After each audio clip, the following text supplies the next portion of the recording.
I launched for the first time last summer, like made it self-paced. And so we've had like 60 some people go through the self-paced version. Self-paced is 1,400. And when we did it live, it was 3,000.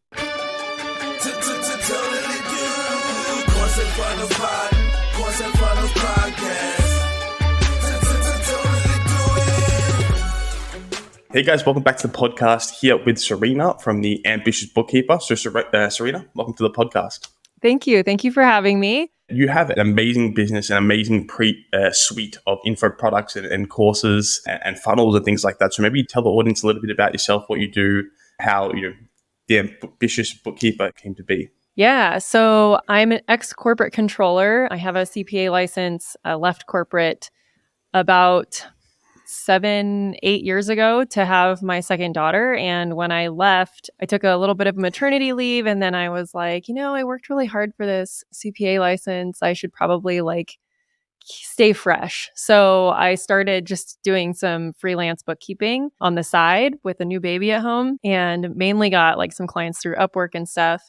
And I started networking with other bookkeepers online in Facebook groups and things like that. And a lot of them were asking some of the similar questions that I had when I first started, like, where do I find clients? And how do I go out on my own when I'm an introvert and have to figure out this whole sales thing? How do I thing? sell? Yeah. Yeah. So I had been gathering resources and kind of created my own little framework and set up my own systems through trial and error. But as I was starting to build my business and network with other bookkeepers and groups, about a year in, I started just sharing that information. And I continued to see more and more people asking those same questions and wanting that information. And so I was kind of just offering free advice and free coaching in these Facebook groups. And eventually I was like, you know what? Everyone has the same exact questions when they're getting started. So maybe I should just put together a little PDF.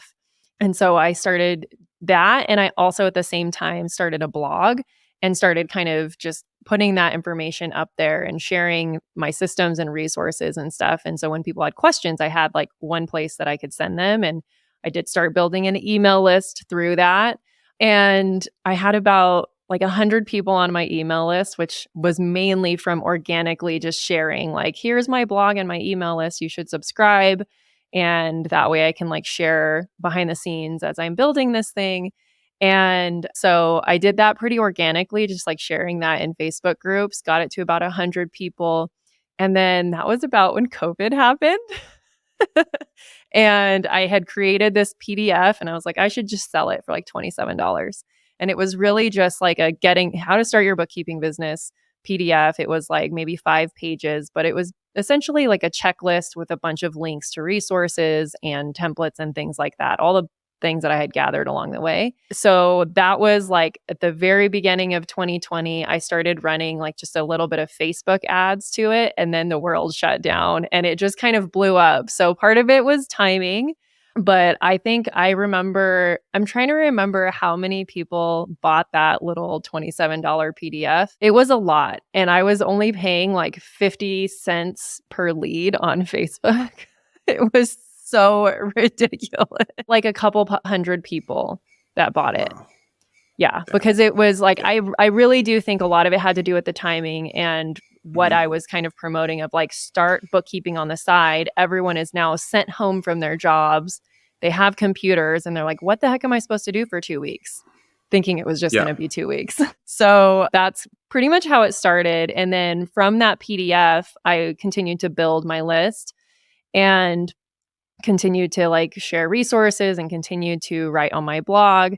And I started compiling everything into more of an organized course. I just kind of expanded upon that PDF. It was all the same framework, the same basic steps, but then I started expanding upon it. And I was like, I should just create a course and a group program around this so that I can offer the coaching at the same time. So I launched that before it was created, just to my tiny little email list. I was like, I'm going to run this program, a 6-week program. We're going to meet every week. I'm going to drip out the content every week before our call. And then later in the week, we'll have a group call where you can ask questions and da-da-da. And so I kind of built it as I went. And I had, I think, 6 people joined from that first round. And I just kind of built it as I went, had created this program, and then I launched it a couple more times, and then I completely revamped it and re-recorded it and made it better. You know what I mean? Like Cool. reused that Totally. same initial Yeah. iteration, but then went back and just made it like more beautiful, better PDFs, just a better learning experience and whatnot. So do you want to go into how I launched, like after the initial launch, or like where do you want to go from here? Let's maybe stay on the topic of the ambitious bookkeeper. So looking back now, what does that product suite look like? So you started out with that PDF. I know you have kind of different programs and different courses. Give us the makeup of the business and kind of like my the whole project. ascension model or whatever you want to Yeah, call it. that's Yeah, it. I definitely have a Yeah. lot of offers, and for a long time, I had been subscribing to this idea of having like all roads point to one program. But the truth of the matter is that doing that is going to exclude a lot of people that maybe just need pieces and a little help along the way. They might have most of it kind of in place, or it's just completely out of their budget. So I started creating some mini courses of just kind of like sections, pieces of the content. And then I also have put on lots of like live workshops for different topics. Like in the bookkeeping world at year end, there's lots of different things that we have to do for clients. One of them is 1099s. Sometimes people have to do sales tax. So I have little individual workshops that people can add on and kind of learn more and get better at what they do. So I have a lot of that kind of stuff that's always available.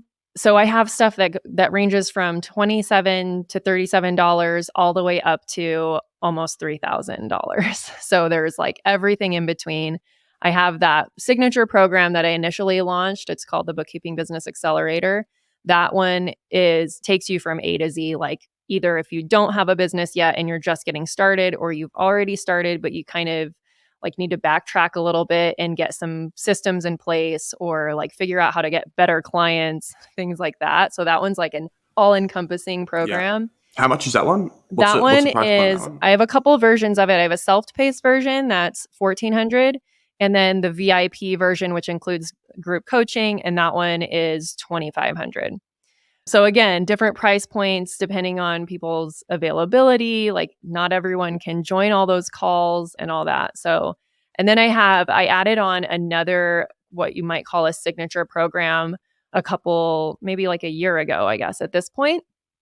And it's called Elevate, and it's more helping like once you do have your bookkeeping business in place and you want to start offering higher level services to your clients, like budgeting and forecasting. I go through the foundations of that because a lot of bookkeepers don't have experience in doing that. They don't know what questions to ask clients. They're not really sure on how to like manage that whole process. So I teach them that. And it's separate because not everybody wants to offer that level of service.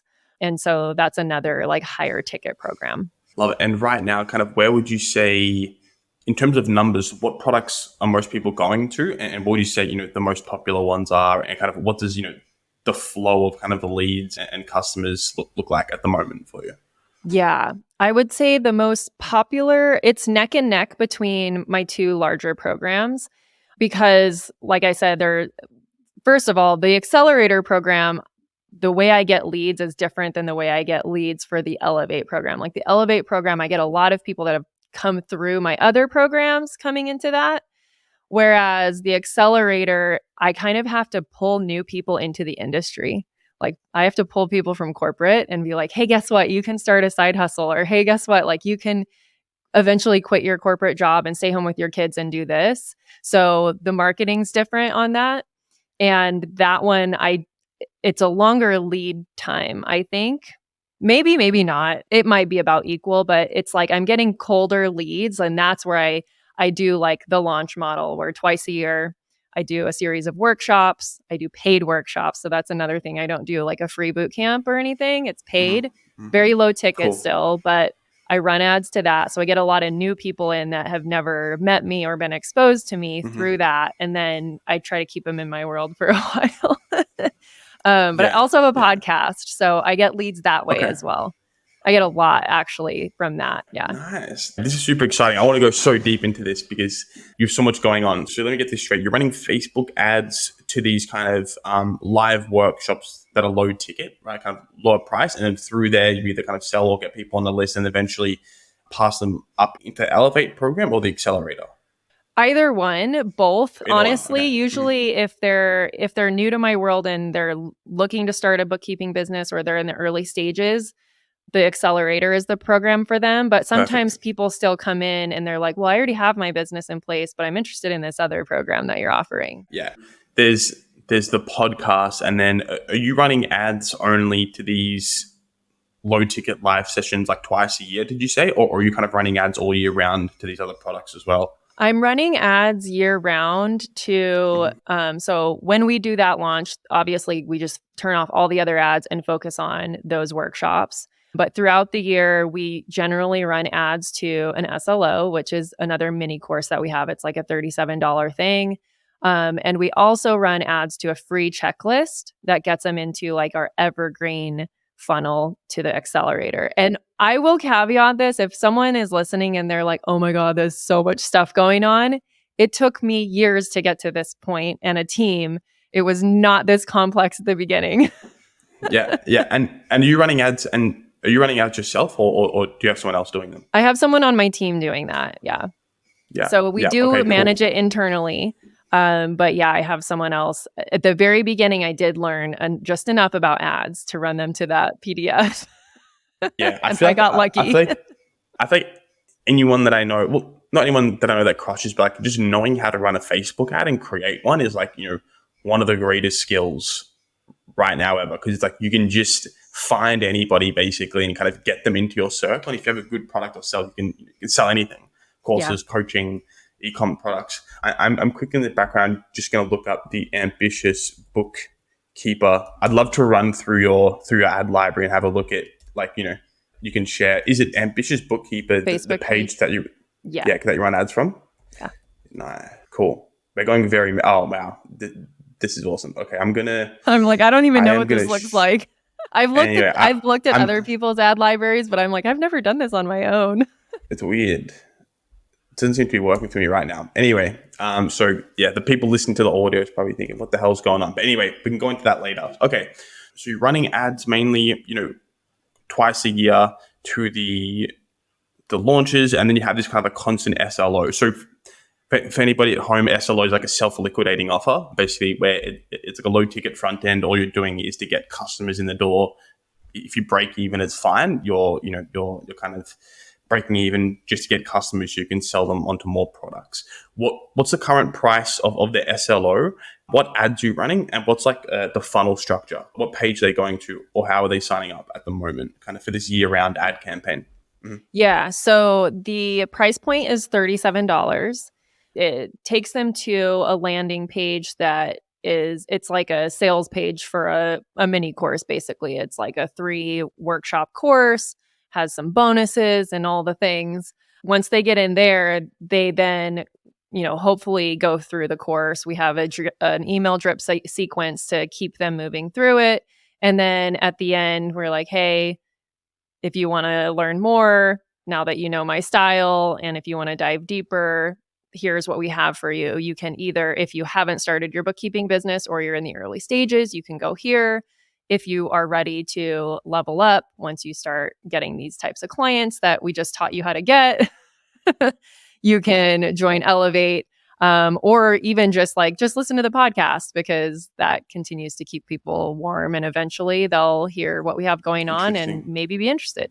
Love it. How are you transitioning people from the SLO into the upsells of the product? Is it like an email Yeah. campaign, or is it like inside a community? Kind of what are you doing to ascend people? So both. So we do have the email campaign that Mhm. that drips out and kind of like pushes them toward or invites them toward one of the other products. But we also have them come into our Facebook community, which at this point I think is like around 800 people. I used to only Wow. have it to where you could only get in if you purchased a product. So if you came in through the Mhm. SLO or if you came in through one of our other low ticket Mhm. offers, you would get access to that community.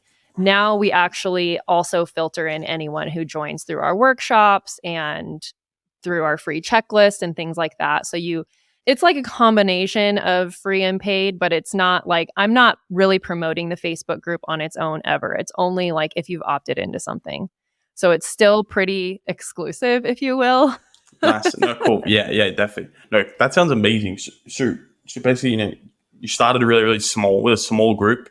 You built a product, people loved it. You asked what they wanted, and you built another one, and now you've built a podcast, but this whole kind of suite of what was it? Like a $2,000 Yeah. product on the back end to free podcasts, and kind of people can go up and down and pick and choose. So that's incredible. So when you're running ads year round, tell me around kind of like how you measure. Are you kind of profitable on the SLO? Are you losing, like, if you're losing money? Are you kind of like roughly breaking even? And how hard are you kind of pushing the scale? Because I know, like, even internally and some other campaigns that I know, where they're doing these SLOs, maybe even breaking money on the front, but they're just spending so much money per day just to funnel the kind of upsell. So I'm curious kind of, what spend looks like. Yeah. So it's funny. I just met with my operations director today to talk about like starting the ads back up. And I was like, hey, well, what was our average cart value last time? Because we do have upsells and order bumps on it too. So it's the $37 product, but we also have like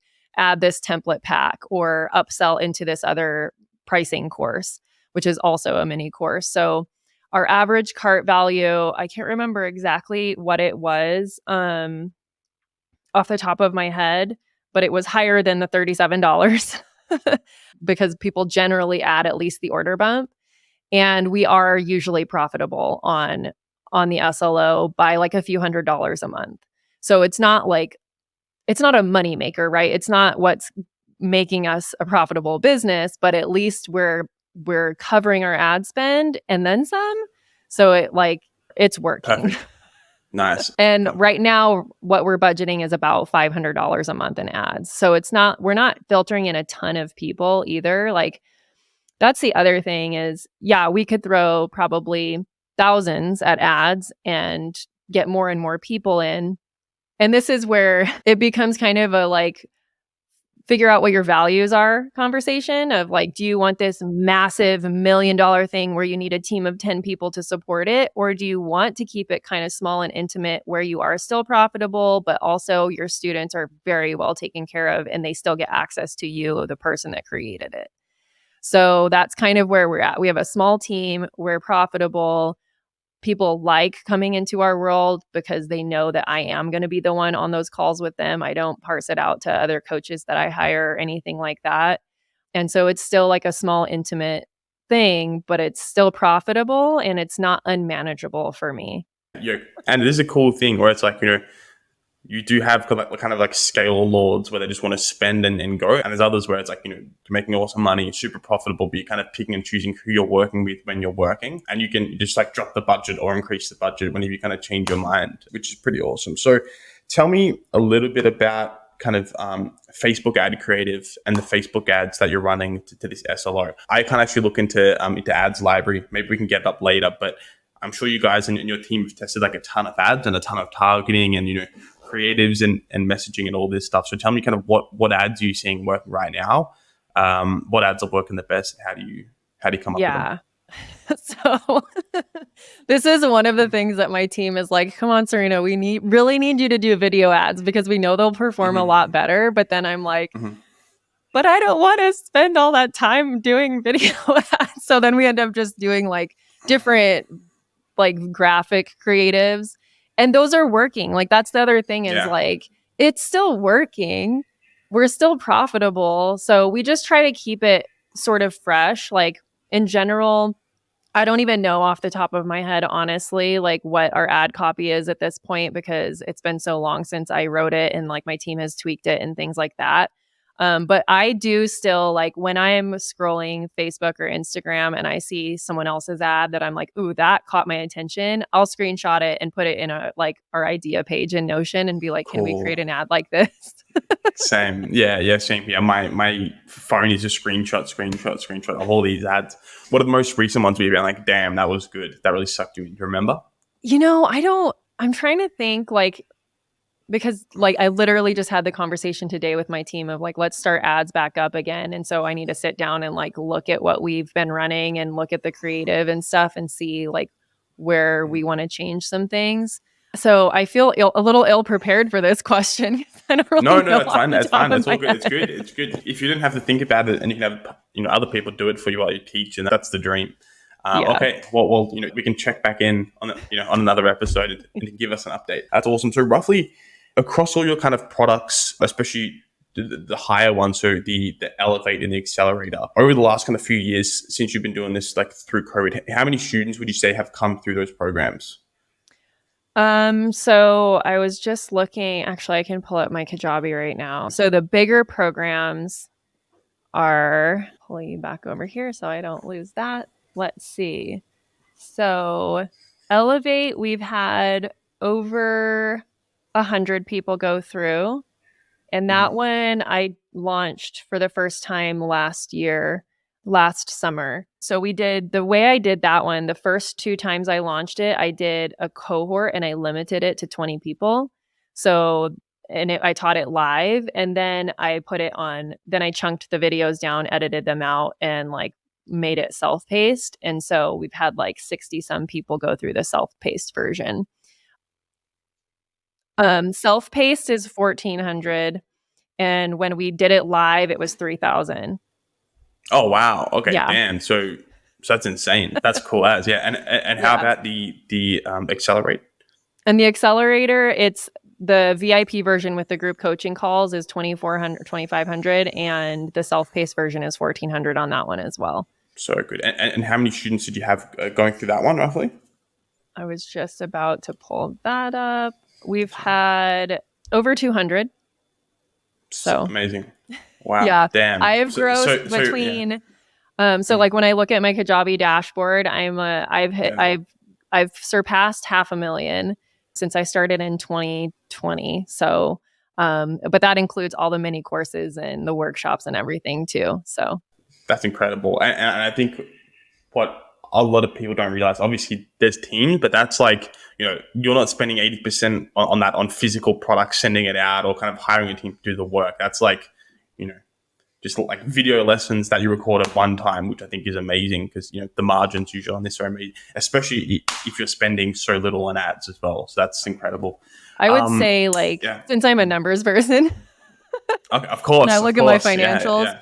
when I look at like my ad spend as a percentage of Mhm. revenue each month, it's generally in a launch month, even not like regular months are even lower, but during a launch, it's maybe 10% of revenue. So if you can keep your ad Yeah. spend below 10% of your revenue, you're in decent shape. Incredible. Incredible.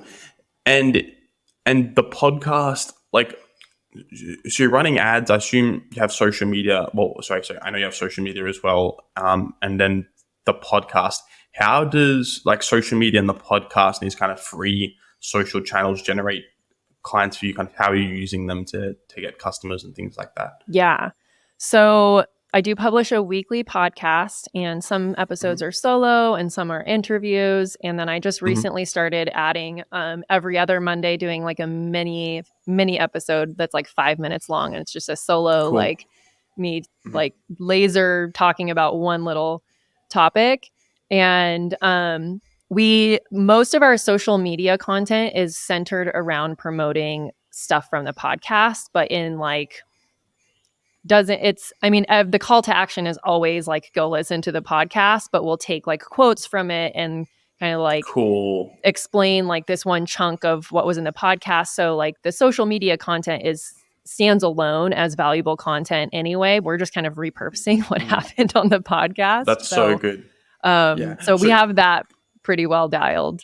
So that's what you're actually doing. So you have a weekly podcast every week, either with you or someone else, and then you're just like cutting up the clips, adding subtitles, adding really good captions, and then you're just kind of delivering value. People will click that to your podcast and sign up for an SLO. So it's like you're kind of killing two birds with one stone, which is insane. So even I think for someone wanting to like launch an online course or who has one, that idea of like long form, like we're doing now, you've probably had about 10 banging clips so far that we can post on in TikTok. Yeah. Where you don't have to record 30 individual videos. It's like just talk. If you're an expert, you'll kind of have all the value anyway, and then just edit it up, use CapCut or Descript or something, and then there's your content. There's your kind of how to get new customers. It's awesome. Yeah, absolutely. And the other thing too is like, I mean, again, it's one of those things that like I didn't start out having the team create this content for me. I was the one that used to do all of that. I would edit my own podcast. As I was editing, I'd be like, damn, that was a good quote. I'm going to clip that out, Nice. I put it like in a that. Canva Yeah, graphic. I nailed that. Yeah. And it. So I created Yeah. this process because I used to do it. And then I just like handed it over. Now my brother edits the podcast. He takes the video clips. So and good. then our team does like Canva images and uploads them to our scheduler. And So good. It's definitely a machine.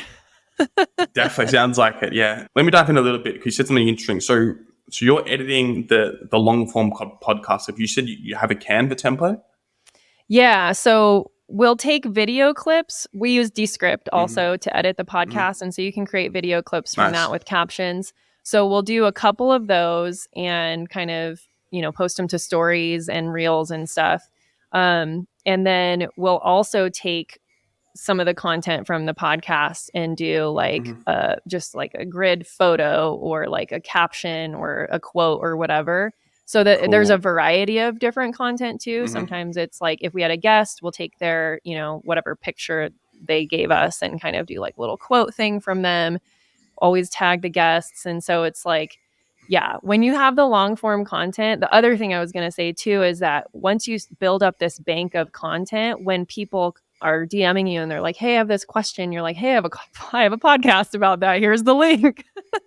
Nice. And so it's really helpful because it's like you're already going to create that content and you can refer people back to it. I love it. That's so cool.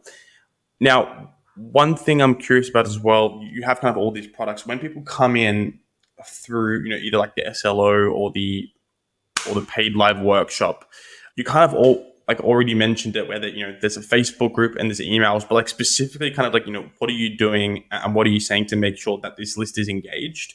And kind of what tactics are you using to kind of, deliver more value to them through, upselling different products? Yeah, I was about to pull up to see so I could share actually what my click rate is and my open rate, because I feel like it's a really healthy list. Like I said, like my numbers aren't huge, but it's profitable and my audience is very engaged. And so I think that's what matters the most, honestly. And so let me pull up my last okay. So we do a weekly email that talks about kind of a little synopsis of what the podcast is, but I also do like a personal touch thing. So I don't know if you know who Liz Wilcox is, but she has this thing called email marketing membership. She has like 8,000 members in it by now, but I went through a program with her when she was first creating that membership. And so she and I are kind of close, and it's really fun to watch people's businesses just like explode like this. But she publishes a weekly email template that you can take that is very engaging with your audience, and you just personalize it and add your own special touch to it. And that is so smart. Yeah. And her membership is $9 a month. Wow. And so you get a weekly email template for four of them a month for $9 a month. And so like me and my team never have to really think about what we're going to write. We just pull her template and we add our own, whatever she says to talk about, we add our own thing.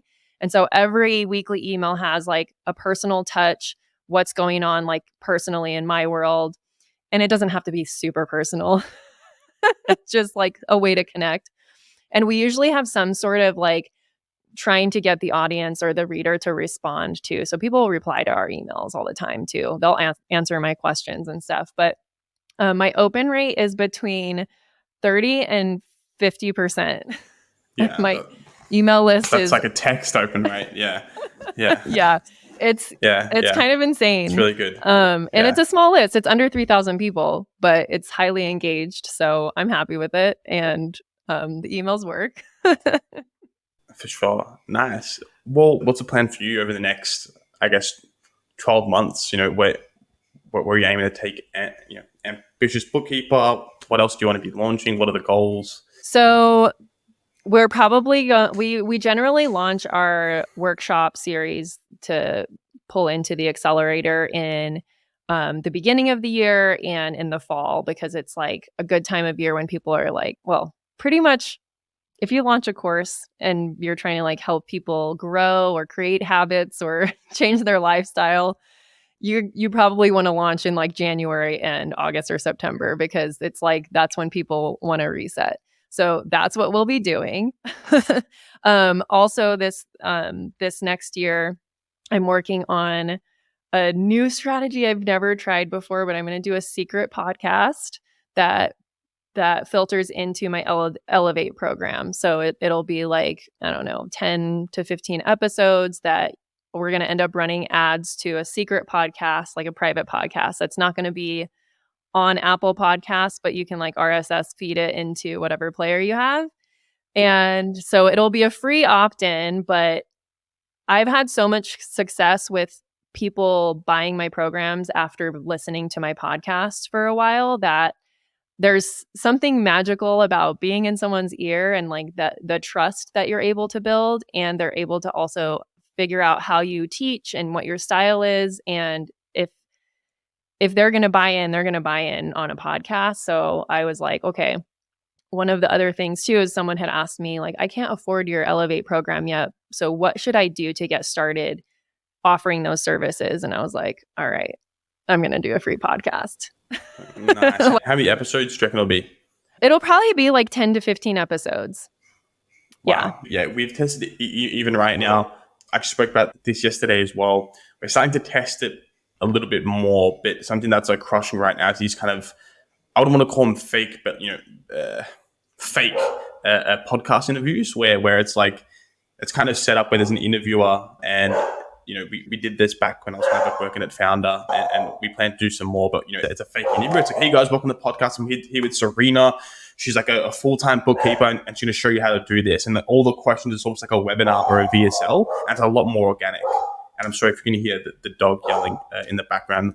We got some stray Thailand dogs that kind of hang around our house because my girlfriend keeps patting them. They keep coming back. So anyway, but the podcast, that idea sounds incredible. And I agree, there is that stat where it's like, most people will want to buy from you after they listen to you for something like 3 or 6 or 7 hours. That there is that kind of time period. Yeah. What you're doing is awesome. And that idea is really, really sick. Keep me updated because I'm curious to see how it goes. Yeah, nice. Okay. That's awesome. Well, you've given a ton of value. Your strategy is so awesome. Do you have any like tips or kind of parting wisdom or words of advice for aspiring course creators or people with existing courses? Yeah, I would say number one, and this applies to honestly any type of business, but really do your market research and listen to what people are looking for and asking for and the questions that they're asking, and create something around that. Even like if you can marry it to what you're passionate about or what you already have expertise in, obviously that's preferable. But you can't create a course that you want to create because you think people are going to want it. You need to make sure that people are actually needing and wanting this information. So I think the market research is really important. And it doesn't you don't have to do like a ton of like market research calls. You could just observe like your marketplace, right? Like observe where those people are hanging out. Like Facebook groups is a great one when you look at the questions people are asking. So I think that is number one if you're like just getting started and you're trying to like figure out what you should create a course on or kind of hammer out your own topic. That's a really important piece. And the other one is, I already kind of talked about it, but figure out really what you want out of it. If you want to build a giant empire, or if you like want to have a small team and keep things manageable, because the universe will only give you as much as you can actually handle. So if you go out and you're like, I'm going to make a $3 million launch or whatever, but like you don't have the team to support it, it's probably not going to happen. And if it does, it's going to be a disaster. Definitely. Incredible. Well, I really appreciate you coming on. There's a ton of value. What you're doing is so insane. It's super inspirational. So I feel like I got you, you're already killing it, but I still feel Thank like, you. I got you on the come up because, you're only 2 years in, and 5, 6 years back. Oh, that's Serena. Yeah, I did a podcast with her 5 years ago when you're everywhere. And, the bookkeeping queen or whatever, so, Yeah. or Awesome. non-gender specific leader. Yeah. So, I appreciate you coming on. This was amazing. Where can people find out more about you and your product if they need bookkeeping help, which pretty much every business owner does? Yeah. So you can learn about, like, if you're a bookkeeper, an accountant, or you're interested about what's happening at the Ambitious Bookkeeper, I'm at Ambitious Bookkeeper on Instagram and Facebook and YouTube. Even we've been uploading podcasts and stuff to there. So you can find me there. You can find me on LinkedIn. I'm Serena Shoup, Shoup. And if you need bookkeeping, most of my clients are in online business, so e-commerce, course creators, coaches, and you can reach me at ofcoursebookkeeping.com. Of course, bookkeeping. It's funny you say that because I was in between courses and funnels and of course the name of the agency and the podcast. It seems like you got of course bookkeeping. So nice Yeah. one. Awesome. Like that. Nice. Great. Well, yeah, check out Serena's stuff. If you're listening, Serena, again, thank you so much for coming on. This was awesome. So many knowledge bombs. Really, really appreciate it. And let's do this again once you've launched your podcast I will. funnel. Thank you. Thanks for Love it. having me. Cool. No worries. Well, thanks for coming on. All right, guys, that's a pod. Thanks. See ya.